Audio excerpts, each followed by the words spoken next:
जय श्री कृष्णा, जय श्री राधे। अर्चना के कृष्ण गुणगान चैनल पर आपका स्वागत है।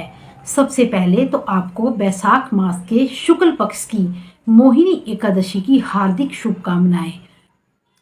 वैशाख मास के शुक्ल पक्ष की मोहिनी एकादशी को भगवान के पुरुषोत्तम रूप राम की पूजा का विधान है। भगवान राम की प्रतिमा को स्नान कराकर, उत्तम वस्त्र पहनाकर, उच्च आसन पर बिठाकर आरती उतारनी चाहिए और मीठे फलों को भोग लगाना चाहिए। तत्पश्चात प्रसाद वितरित करके ब्राह्मणों को भोजन तथा दान दक्षिणा देनी चाहिए। रात्रि में भगवान का कीर्तन करते हुए मूर्ति के समीप ही पृथ्वी पर शयन करना चाहिए।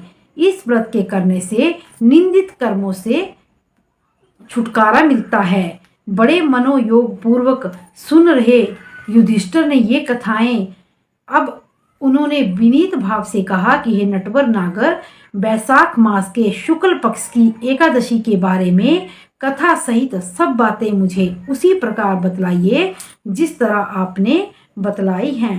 भगवान कृष्ण ने कहा कि हे कुंती पुत्र, जब सीता जी के वनवास के समय रामचंद्र बहुत व्यथित हो गए थे, तब उन्होंने वशिष्ठ जी से पूछा कि हे गुरुदेव, मुझे कोई ऐसा साधन बतलाइए जिससे समस्त दुखों और संतापों और पापों का क्षय होकर मेरे हृदय को शांति मिले। तथा उसमें वशिष्ठ जी ने जो उत्तर दिया उसे मैं तुम्हें कह सुनाता हूँ। महर्षि वशिष्ठ जी ने कहा कि हे राम, आपने कोई पाप नहीं किया है। आपका नाम लेने से ही मनुष्य के रोग और शोक सब मिट जाते हैं। यह प्रश्न आपने लोकहित की भावना से किया है।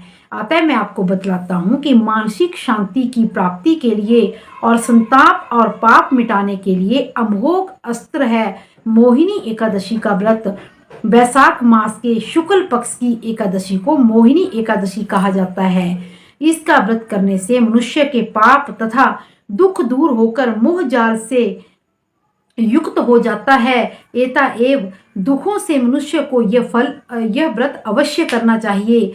मैं इसकी कथा कहता हूँ, इसे ध्यान पूर्वक सुनिए।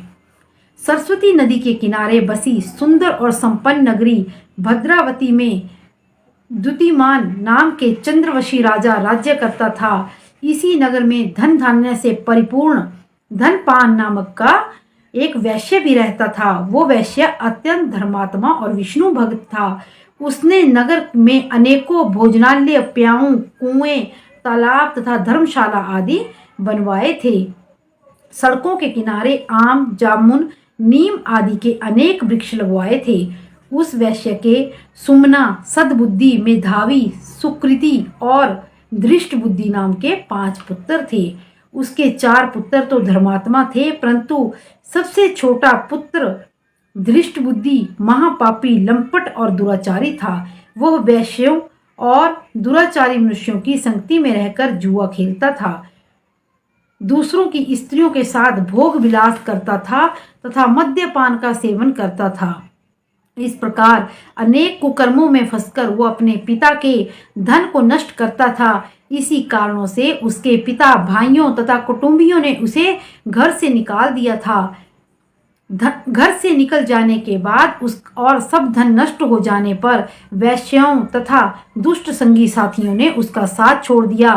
तब वह भूख और प्यास से अत्यंत दुखी रहने लगा। उसने रात्रि के समय चोरी करना आरंभ कर दिया। एक दिन वो पकड़ा गया, परंतु राज्य कर्मचारियों ने उसको वैश्य का पुत्र जानकर छोड़ दिया। परंतु जब दूसरी बार पकड़ा गया तो उसे राजा के सामने उपस्थित कर दिया गया। राजा ने उसे दंडित कर कारागार में बंद कर दिया। कारागार में राजा ने उसको बहुत दुख दिए और फिर नगर से निकाल दिया। अब वह नगर में रहकर जानवरों के शिकार करके अपना जीवन यापन करता था।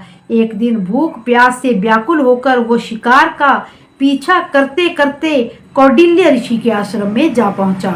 उस दिन वैशाख मास था और कौटिल्य ऋषि गंगा स्नान करके आ रहे थे। उनके भीगे वस्त्रों के छींटे पड़ने से उसको कुछ सद्बुद्धि प्राप्त हुई और वह मुनि के सामने हाथ जोड़कर कहने लगा, हे मुनीश्वर, मैंने अपने जीवन में बहुत पाप किए हैं। अतः आप उन पापों से छूटने का कोई साधारण और बिना व्यय का उपाय बतलाइए। उसके दीन वचन सुनकर ऋषि कहने लगे कि ध्यान देकर सुनो, तुम वैशाख शुक्ला एकादशी का व्रत करो। इस एकादशी का नाम मोहिनी है और तुम्हारे सब पाप नष्ट हो जाएंगे।